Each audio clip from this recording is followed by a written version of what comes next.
The Simple Path to Wealth, by J.L. Collins. Introduction. Imagine it's a quiet afternoon, just after the world has been shaken. The year is 2001, not long after the tragic events of 9/11, and a sense of uncertainty hangs in the air. A man is sitting on the couch with his 8-year-old daughter, watching the news. On the screen, they see images that look like something from a history book, people standing in long lines, waiting for food. A reporter's voice explains that these are the newly poor, people who have lost their jobs in the shaky economy. The little girl turns to her father, her eyes wide with concern, and asks a question that cuts straight to the heart. "Daddy," she says, "are we poor?" The man had lost his job. The best job he'd ever had, in fact. Just a year earlier, he was celebrating a record-breaking year, his future bright and full of promise. Now, he was unemployed. But he looked at his daughter, and without a moment's hesitation, he told her, "No, honey. We're just fine." She pressed him. "But you don't have a job." He smiled gently and said, "That's no problem. We have money that's working for us instead."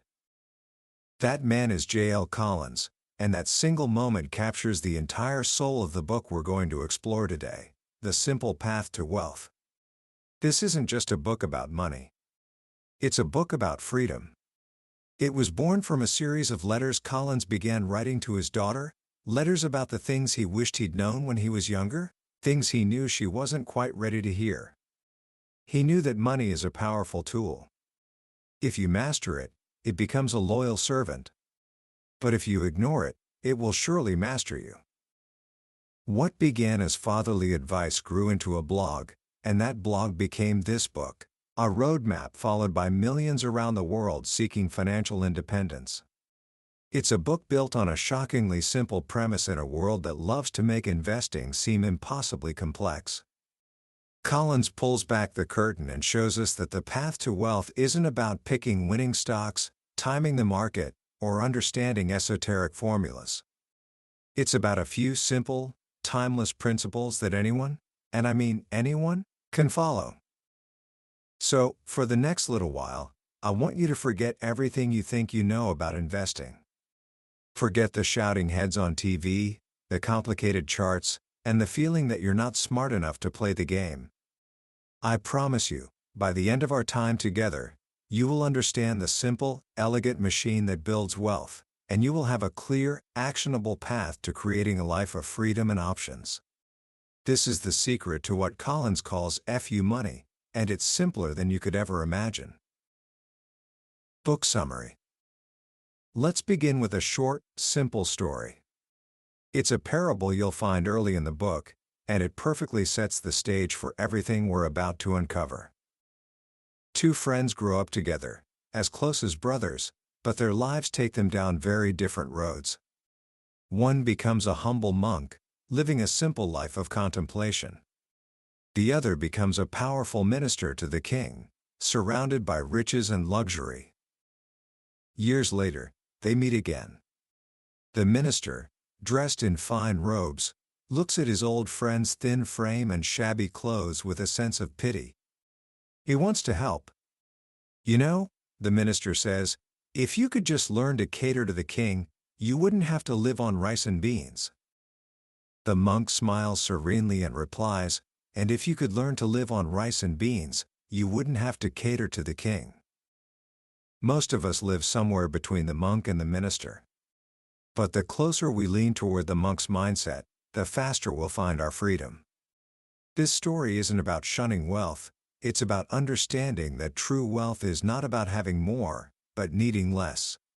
It's the foundation of the entire philosophy. The modern world has sold us a very different story, hasn't it? It's a story of debt. From the moment we're old enough to understand commercials, we're taught that debt is normal. It's the key to the good life. Want a new car? Finance it. Want to go to college? Take out a loan. Want that new gadget? Put it on the credit card. The bill comes, and there's a little box that says minimum payment due, $10. It feels like a magic trick. You get $300 worth of stuff, and you only have to pay back $10 a month? But as Collins's own father used to say, if it sounds too good to be true, it is. Not it might be, it is. Buried in the fine print is the hook, an 18% interest rate, a silent tax on your future. Collins describes debt as being covered in leeches, slowly and quietly draining you of your life force, your money. And if you allow your lifestyle to match, or even exceed, your income, you are nothing more than a gilded slave. You may have nice things, but you don't have freedom. You are chained to your job, to your bills, to the need to keep servicing that debt. This is the first and most important obstacle you must overcome. If you want to walk the simple path to wealth, you must first decide that debt has no place in your life. It is an unacceptable burden. So, how do you get rid of it? The method is brutally simple. List all your debts, from the highest interest rate to the lowest.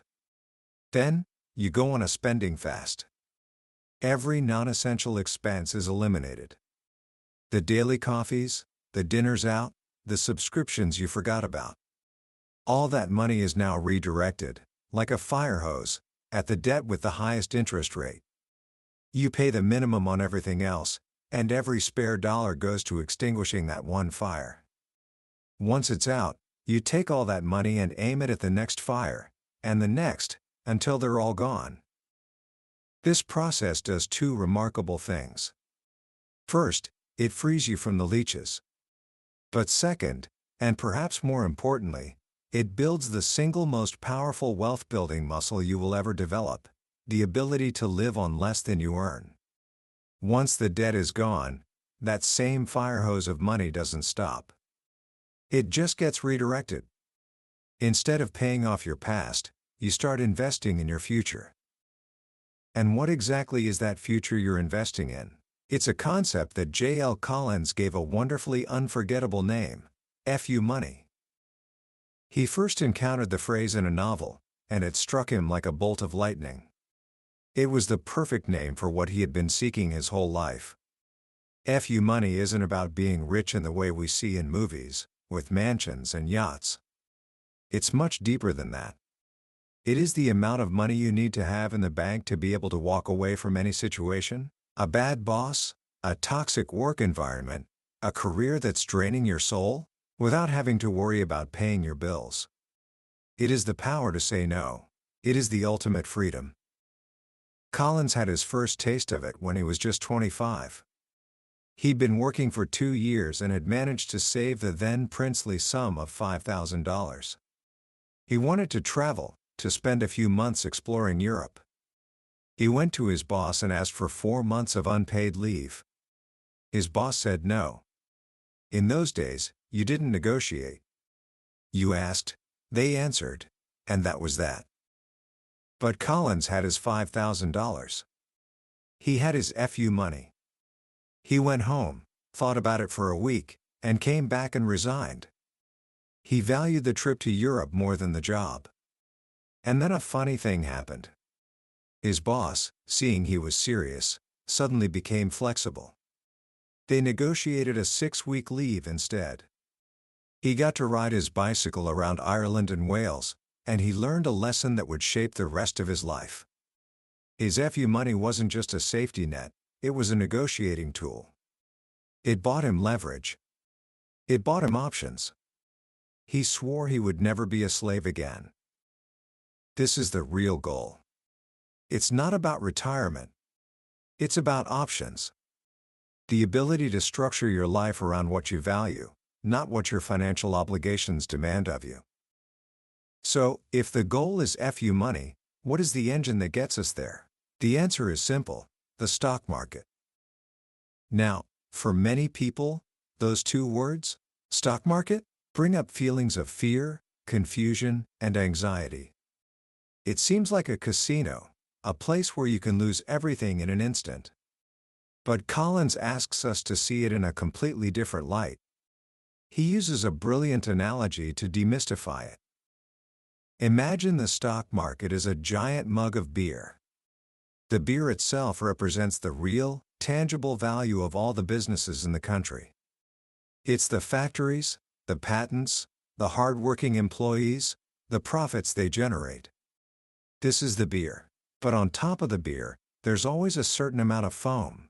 The foam is the speculation, the day-to-day noise, the fear and greed that causes prices to jump up and down. It's the part that CNBC and the financial news channels are obsessed with.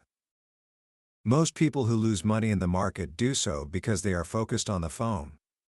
They try to guess when there's too much foam, or not enough. They buy when the foam is high greed and sell when it disappears fear. But the wise investor understands that it's the beer that matters. The foam is unpredictable and distracting, but underneath it all, the beer, the real value of the businesses, is what drives long-term growth. Why does the market, the beer, always go up over time? It's not magic. It's because of two powerful, relentless forces. First, the market is self-cleansing. Think about the biggest, most dominant companies from 50 years ago. Many of them don't even exist today.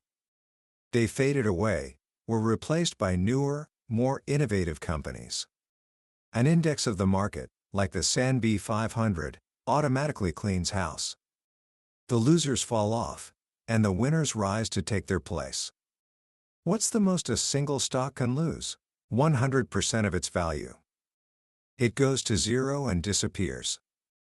But what's the most a winning stock can gain? There is no upside limit. It can grow 1,000%, 10,000%, or more. This creates a powerful, built-in upward bias. Second, when you own a broad market index, you own a piece of living, breathing, dynamic companies. You are a part owner of thousands of businesses filled with hardworking people all striving to succeed, innovate, and grow. Some will fail, yes. But as a whole, this collective human effort relentlessly pushes forward, creating value and wealth along the way. Your financial future becomes tied to the economic engine of the entire country. This is why, through every war, every recession, every crash, and every disaster over the last century, the market has always, eventually, recovered and climbed to new heights. The ride is wild and rocky. It will test your nerve. But the long-term trend is undeniably up. So, if it's this simple, why do so many people fail? Why do they lose money? The answer has almost nothing to do with intelligence and everything to do with psychology. We are hardwired to be terrible investors. First, we think we can time the market. We see a chart of past performance, and it looks so easy in hindsight. If only I'd sold here and bought back in here. But nobody can reliably predict the future. The world is filled with highly paid experts who try, and they are wrong just as often as they are right. Trying to time the market is a fool's errand that almost always leads to buying high and selling low, the exact opposite of what you want to do. Second, we think we can pick winning stocks. It's incredibly seductive. The thrill of picking a stock that soars is an addictive high. But as Collins discovered working at an investment research firm, even the smartest analysts in the world, who know these companies inside and out, can't consistently beat the market average. There are simply too many variables, too many unknowns. The future is fundamentally unpredictable. The handful of people, like Warren Buffett, who have managed to do it are the exceptions that prove the rule. They are the Michael Jordans of investing. And as Collins wisely says, before you try to play like them, you have to ask yourself, am I Warren Buffett? If the answer is no, you're better off not trying to play his game. So, if market timing is a trap and stock picking is a losing game for most of us, what's the solution? The answer is the soul of simplicity itself. You don't try to beat the market. You buy the entire market. This is done through a simple, elegant tool, a low-cost, broad-based index fund. Specifically, Collins points to one fund as the cornerstone of a simple portfolio, Vanguard's Total Stock Market Index Fund, or VTSAX. By owning this one single thing, you become a part owner of virtually every publicly traded company in the United States, thousands of them. You get all the winners and all the losers, and because of that powerful upward bias we talked about, your wealth grows with the economy as a whole. You're not betting on a single horse, you're betting on the entire race. This leads us to the two core portfolios Collins lays out, one for each stage of your financial life. The first stage is the wealth accumulation stage. This is when you are working, earning, and saving. Your primary goal is to grow your FU money as quickly and aggressively as possible. During this phase, your portfolio can be breathtakingly simple, 100% in VTSAX. That's it. One fund. This is considered a very aggressive allocation, and the financial gurus of the world would likely gasp in horror. But think about it. You're young. You have decades of investing ahead of you. When the market crashes, and it will, many times, you shouldn't see it as a disaster. You should see it as a sale. Every dollar you invest during a downturn buys you more shares of the American economy at a discount. In the accumulation phase, market drops are a gift. You just need the courage to keep investing right through them.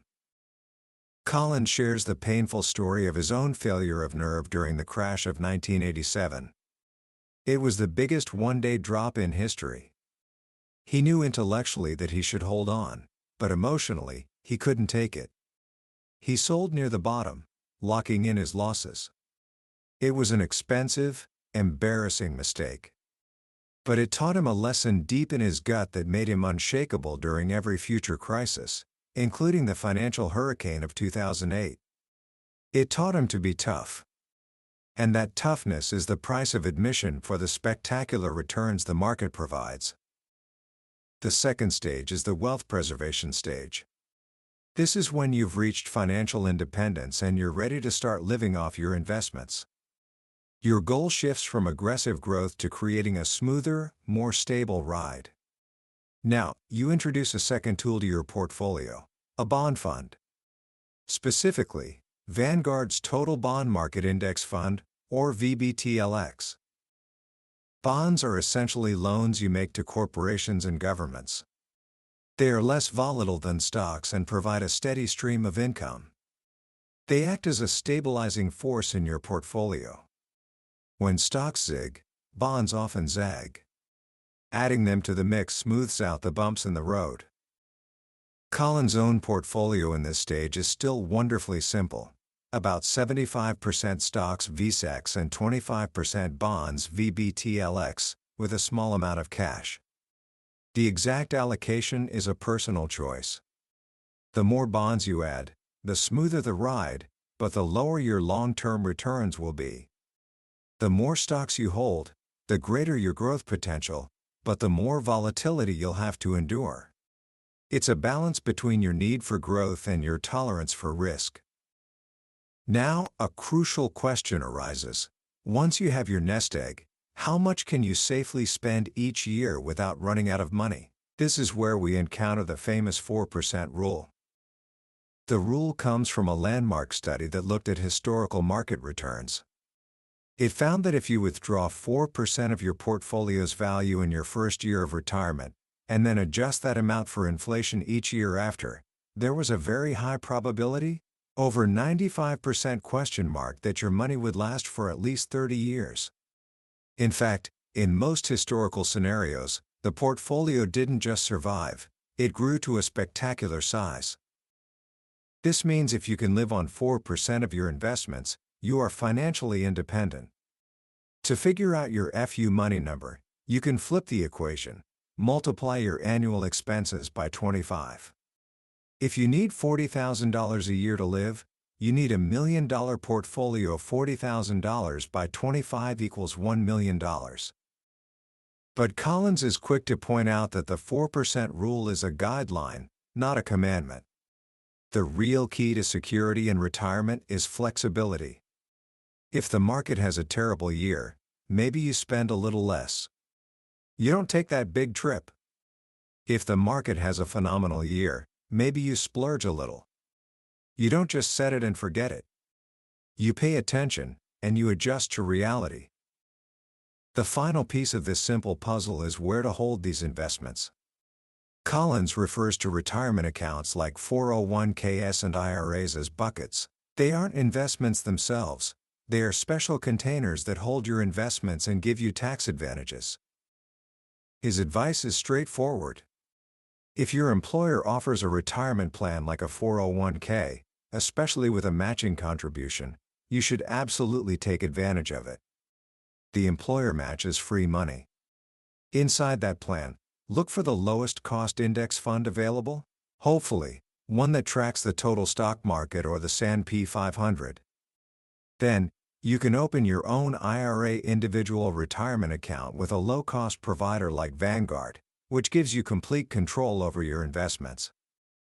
The core idea is to put as much of your investment money as possible into these tax-advantaged buckets to let it grow sheltered from taxes for as long as possible. The beauty of this whole approach is that it requires very little time or effort.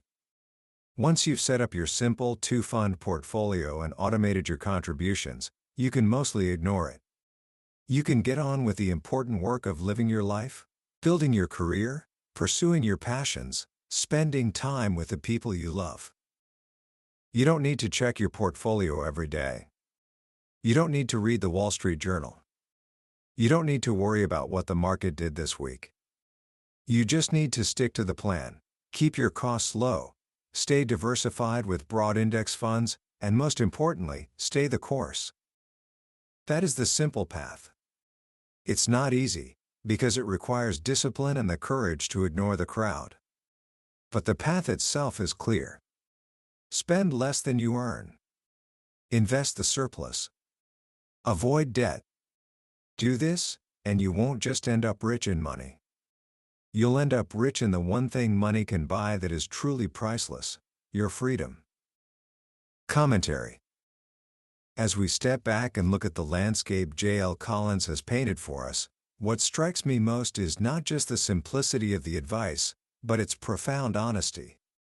In an industry built on complexity, commissions, and the illusion of secret knowledge, the simple path to wealth feels like a quiet conversation with a wise, trusted friend who has one goal and one goal only: to see you succeed. The most powerful lesson in this book, I believe, has less to do with finance and more to do with human psychology. Collins recognizes that the greatest obstacle to building wealth isn't a lack of information, it's our own emotional wiring.